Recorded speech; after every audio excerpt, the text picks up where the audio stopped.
최근 과학기술 유공자 예우와 지원에 대한 공청회가 있었습니다. 오늘은 이번에 논의된 내용을 중심으로 과학기술 인력 양성에 대해서 이야기해 보겠습니다. 한양대학교 과학기술정책대학원 김상선 교수와 함께하겠습니다. 어서 오십시오.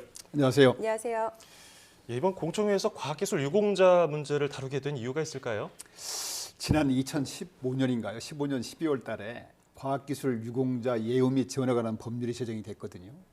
그래서 이제 이 법은 과학기술 발전에 뛰어난 공헌을 한 과학기술인들을 명예와 긍지를 높이고 또 과학기술인이 존경받는 사회문화 조성을 추진할 것을 주된 목적으로 하고 있는데요. 이 법에 따라서 정부에서는 이제 금년부터 과학기술 유공자를 지정하고 예우 및 사회적 활동 지원 등 과학기술 유공자 제도를 본격적으로 시행할 예정이었습니다. 이번 공청회도 앞으로 5년 동안 중점 추진될 과학기술 유공자의 예우 및 지원에 관한 5개년 계획안에 대해서 이번에 주로 논의가 되었죠. 네. 그렇다면 그동안에는 과학기술 유공자에 대한 지원 제도가 없었다는 건가요? 그렇습니다. 이제 과학기술자가 과학기술이 국가 경제 사회 발전에 미치는 그 역할이나 그 공헌은 커지는 데 비해서 네. 정작 과학기술인들의 공헌에 대해서 국민의 인식들은 별로 높지 않았고요. 또 과학기술인들은 역시 그 사회적으로 존경받는 그런 존경받지 못하고 있다 이런 인식이 좀 있었던 것 같습니다. 이에 따라서 이제 이공계 박사라든가 기술사 등 재직 과학기술인들의 전반적인 직업 만족도도 조금 떨어지는 것 같고요. 특히 이제 복지 후생 만족도가 그렇게 높지 않은 것으로 나타나고 있습니다. 물론 정부에서 그동안 다양한 과학기술인 사기 진작책을 강구 추진하고 있지만 이번에 이제 거기에 더해서 과학기술 유공자 제도를 신설 추진하게 된 것입니다. 예, 그러면 과학기술인들의 사기를 좀 높일 수 있는 안들이 나왔을 것 같은데요. 그렇습니다. 네. 이번에 이제 그 계획안에 보면은 먼저는 국민이 공감하는 과학기술 유공자를 지정 발굴하는 그래서 그분들에 대한 어떤 생애 전축의 업적을 중심으로 해서 그 지정하는 세부 기준이라든가 규모라든가 심사라든가 검증이라든가 사후 관리 체계 이런 것들이 이제 담고 있고요. 예. 두 번째는 이제 그럼 그걸 위해서 과학기술 유공자 지원 센터를 설립을 해서 연중 신청 접수를 받게 되고요. 또 후보자를 적극 발굴하기 위해서 후보자 발굴위원회도 구성 운영하게 됩니다. 두 번째는 이렇게 해서 이제 발굴된 분에 대해서 과학기술 유공자에 대한 예우 및 편의 제공에 대한 내용을 담고 있죠. 예를 들어서 이제 대통령이 수여하는 뭐 증서를 뭐 발급한다든가 또는 과학기술 각종 주요 행사라든가 국가 주요 행사에 초청하는 문제라든가 예. 또는 각종 복지 및 편의시설 혜택을 제공하게 되는 것이죠.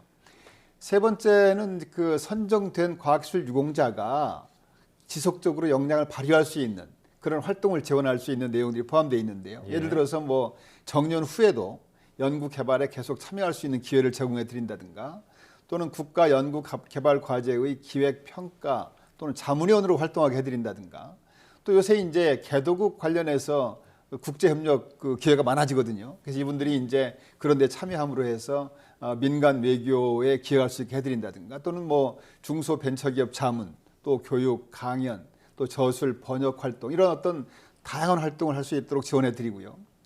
마지막으로는 과학기술 유공자가 존경받는 그런 과학 문화를 조성하는 것입니다. 예를 들어서 이제 과학기술인 명예 전당을 조성한다든가 또 기념우표에 이제 과학기술 유공자들이 담기게 한다든가 네.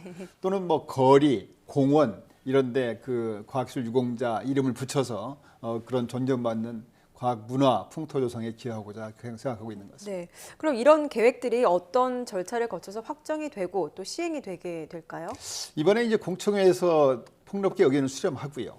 또 관계부처 간의 협의를 거쳐서 이미 지난 3월 14일 날 국가신문정위원회에서 심의를 했습니다. 예. 그래서 아마 이런 절차를 거쳐서 금년 상반기 중에 첫 번째 그 후보자 발굴이라든가 신청, 추천 공고 이런 것들을 추진해서 아마 금년에 본격적으로 추진할 계획입니다. 아무쪼록 이제 처음 만들어진 제도이기 때문에 제도 취지에 맞게 훌륭한 분이 선임이 되어서 과학자가 정말 존경받는 그런 풍토가 조성이 되었으면 하는 바람입니다. 예, 진작에 이런 제도가 좀 신설됐어야 되지 네. 않느냐 이렇게 생각이 드는데 그래야 또 어린이들도 장래희망의 과학자 이런 게 또 네, 다시 네. 늘어나지 않을까요? 네.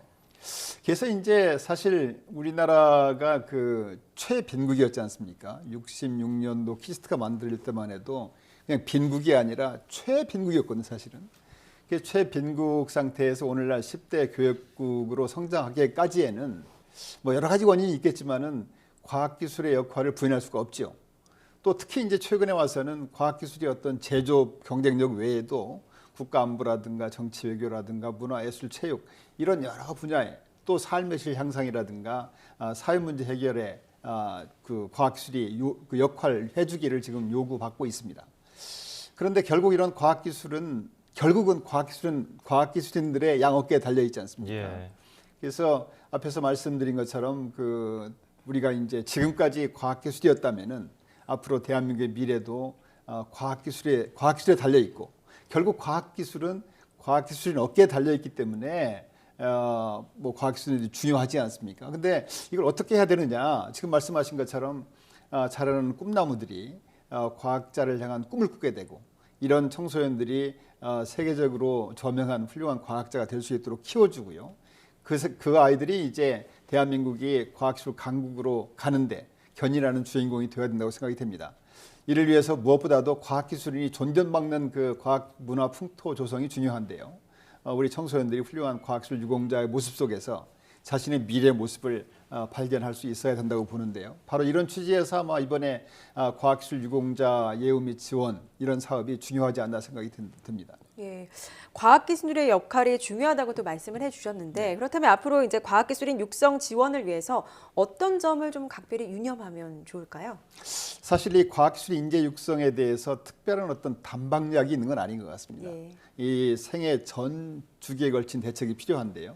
앞에서 말씀드린 것처럼 자라나는 청소년들이 과학기술에 대한 관심과 꿈을 키울 수 있어야 되고요. 이 얘들을 잘 교육해서 세계적인 과학자로 성장할 수 있도록 돕고요. 은퇴한 뒤에도 여전히 그 존전받는 그런 풍토를 조성함으로 해서 생애 전 주기에 걸친 노력이 있어야만 되지 않나 생각이 듭니다. 특히 최근에 이제 저출산 고령화 문제가 굉장히 심각하지 않습니까? 그래서 가까운 장래에는 아마 인구 감소 추세에 따라서 과학기술의 인력이 부족 문제가 굉장히 심각할 것 같은데요. 그런 데를 대비해서 지금부터 해외 우수 인재 유치 활용이라든가 또는 여성 과학자 육성이라든가 또 고경력 우수 퇴직 과학기술인 활용 이런 어떤 다양한 대응책을 강구 추진해 나가야 되고요. 물론 이제 최근의 화두가 지금 제4차 산업혁명인데요. 4차 산업혁명의 가속화에 대응해서 새롭게 떠오르는 분야에 대한 어떤 인력 양성이라든가 또 이제 그 직업이 없어짐에 따라서 실직 인력에 대한 어떤 재교육 문제라든가 또 사회 안전망 강화 이런 것들에 대해서도 각별한 관심과 대응이 필요하다고 봅니다. 예.